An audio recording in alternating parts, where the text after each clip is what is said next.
अच्छा, आप ये बिलीव नहीं करोगे कि जो हील्स है वो एक्चुअली मैन का फैशन होता था, वीमेन का नहीं होता था। कैसे? चलिए मैं आपको एक्सप्लेन करता हूँ। कभी 10th सेंचुरी के अराउंड इसके करीब करीब एक ख़ास एरा था जहाँ पर एक ट्रेंड था कि जो हॉर्स राइडिंग मैन है, यानी ऐसे आदमी जिनके पास घोड़ा है, अगर वो हील्स पहने तो उनको ग्रिप बेहतर आ सकती है। यानी जब वो घोड़े से उतरते हैं या घोड़े के ऊपर चढ़ते हैं और राइडिंग करते हैं तो बेहतर तरीके से घोड़े को कंट्रोल कर सकते हैं और ग्रिप बेहतर हो जाएगी अगर आप एक ऐसे शूज़ पहने जो कि हील टाइप फैशन को प्रोवाइड करें। अब ये एक बहुत ही बड़ी बात थी हील्स पहना उस ज़माने में, और अगर आप उस ज़माने में हील्स पहनते तो आपकी इतनी इज्जत होती थी जैसे कि आज के ज़माने में किसी के पास मर्सिडीज़ बेंज कार हो।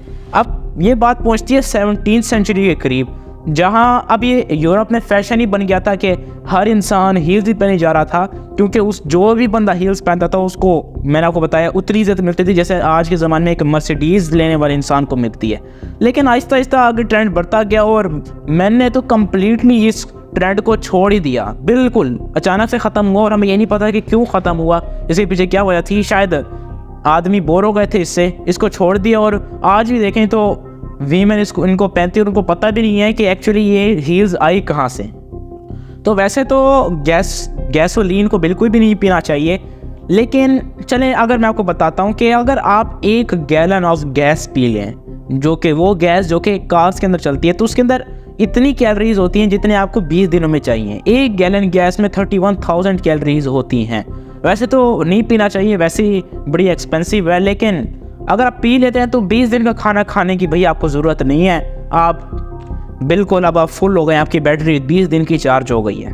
तो आज जिनको अपना मोबाइल फ़ोन स्लो लगता है, ये एक्चुअली उनके लिए सबसे इम्पॉर्टेंट चीज़ है कि अगर आप सोचें, अगर आप आज से 5 डेकेड्स पीछे चले जाएं, यानी 50 साल पीछे चले जाएं आप, तो इतने स्लो कंप्यूटर होते थे कि आज का मोबाइल उससे कंपेयर भी नहीं कर सकते। इतने बड़े इतने बड़ा आपको टेबल पढ़ना पड़ेगा अगर आप इनको कंपेयर करना चाहते हैं। लेकिन मैं आपको एग्जांपल ज़रूर दे देता हूँ। अब जो 50 ईयर्स पहले का ज़माना था, उस वक्त जो अपोलो मिशंस थे, यानी कि जो स्पेस में भेजने वाले मिशंस थे, स्पेस क्राफ्ट मिशंस थे, तो उनको भेजने के लिए ख़ास किस्म के कंप्यूटर्स यूज़ होते थे जिनको हम AGCs यानी अपोलो गाइडेंस कंप्यूटर्स कहते थे। अब इनमें से एक कंप्यूटर की कीमत $3.5 मिलियन होती थी और इनका साइज़ एक कार जितना होता था। अब ये एक कंप्यूटर बड़ी मुश्किल से एक मिशन को ही लॉन्च कर पाता था, जबकि अगर आज का मोबाइल देखें तो उसके अंदर एक मोबाइल के अंदर इतनी पावर है कि वो 1 लाख नहीं है, बहुत बड़ा डिजिट है, 120 मिलियन अपोलो मिशंस को, उस ज़माने के अपोलो मिशंस को एक ही टाइम में लॉन्च कर सकता है, साइमल्टेनियसली लॉन्च कर सकता है बिना इसकी बैटरी ख़त्म हो। यानी इतना पावरफुल है आपका मोबाइल। चलो अब आपको मोबाइल की थोड़ी बहुत कदर तो हो ही गई होगी, तो हम ज़रा नमक पे आ जाते हैं। और जो नमक है वो खाने के लिए बड़ा इंपॉर्टेंट है। जब तक डालोगे ये नमक तो भाई मज़ा नहीं आएगा, बिल्कुल फजूल सा खाना लगेगा। लेकिन ये जो नमक है ये टेस्ट से ज़्यादा एक और काम भी करता था जो कि हमें कहीं नज़र भी नहीं आता, और वो काम ये है कि इसको करेंसी के तौर पे यूज़ किया जाता था। जो एंशिएंट रोमन्स थे वो अपने सोल्जर्स को सैलरी के तौर पे नमक देते थे और एक राशन के तौर पे नमक देते थे, और नमक से एक्चुअली आप कुछ भी खरीद सकते थे। वैसे अगर आज नमक करेंसी होती तो बड़ा मज़ा आता। 4 किलो नमक लेके मैं पूरा आईफोन की दुकान ही ख़रीद लेता, और कुछ ही ज़्यादा नमक इकट्ठा करके मैं पूरी एप्पल कंपनी ख़रीद लेता। लेकिन आज नमक की करेंसी बिल्कुल ख़त्म हो गई है, ये मज़ा नहीं आया यार ये सुनने में। अगर आगे हम चलें तो हमें इर्द गिर्द देखना पड़ेगा अपनी ज़िंदगी में कि सबसे इम्पॉर्टेंट चीज़ें कौन सी हैं। अगर हम आँखों की बात करें तो हमें कुछ भी पढ़ना है, मैक्सिमम लोगों को आई साइट की प्रॉब्लम होती है और उनके लिए ग्लासेस बड़ी इंपॉर्टेंट होती है। अगर ग्लासेस चोरी कर लो तो उनके लिए एक बहुत भयानक मजाक होता है।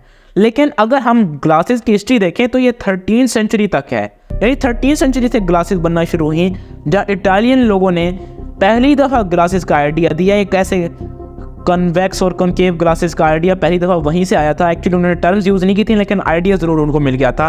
उन्होंने ग्लासेस को उतना श्रिंक कर दिया था कि आपकी नोज़ पे ऐसे फिट आ सकता था, यानी उनके साथ आर्म्स नहीं होते थे जो आज होते हैं। लेकिन 17th सेंचुरी तक ये आर्म्स आ गए। लेकिन अगर 17th सेंचुरी से थोड़ा सा पीछे जाएं तो किसी ने आइडिया दिया था कि भाई इनके साथ ऐसा करो कि रबड़ अटैच कर लो ताकि आराम से ज़रा एक्यूरेसी ज़रा अच्छी हो जाए। लेकिन 17th सेंचुरी में एक और अक्लमंद इंसान आया और उन्होंने कहा भाई रिबन्स को फेंको साइड पे और आर्मेचर्स को यूज़ करो, प्लास्टिक के आर्म्स यूज़ करो ग्लासेस के साथ। और आज जो आप देख रहे हैं ये उसी अक्लमंद इंसान का काम है कि आज आप ग्लासेस को इतने आराम से यूज़ कर पाते हैं, वरना फंसाते वही अपने कानों में वही रबड़।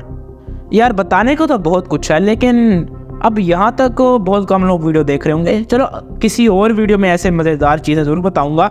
आज के लिए इतना ही, यहीं ख़त्म करते हैं वीडियो। इस वीडियो को लाइक ज़रूर करना और कमेंट एक पॉजिटिव ज़रूर लीव करना। अगली वीडियो में मिलेंगे, तब तक के लिए बाय।